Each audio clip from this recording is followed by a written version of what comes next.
Yes guys, walang power yung pinaka-board nung pinaka-ultrasonic dito. Yan, napalitan ko na itong transistor tsaka yung fuse. So walang power pa dito. Transformer niya, walang output to. So titingnan natin itong primary niya, kung may supply ng 220. Sana fuse lang ito.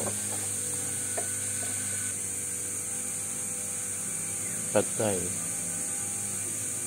Papatay itong primary ng transformer.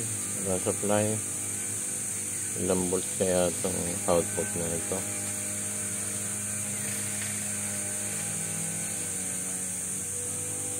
So guys, open siya. Isang 38 volt saka 12 volts. Hindi ito.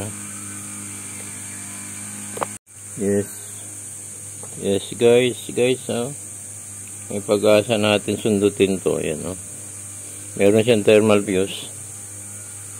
Ayan, yung itim na yan. Palagay ko busted lang siya.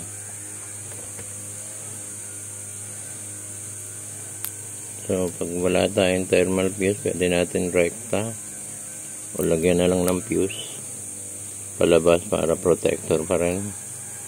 Ito yung fuse na pag nag-iinit kasi bumigay ito, nag-short yung transistor Ayan. Ayan siya.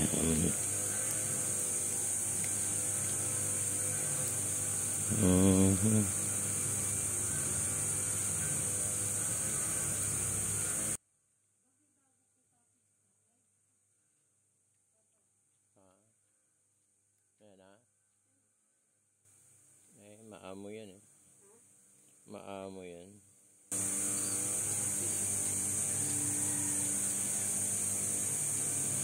Minsan bubugawin ko, lumalapit pa sa akin yan. Yan yung kamukha ni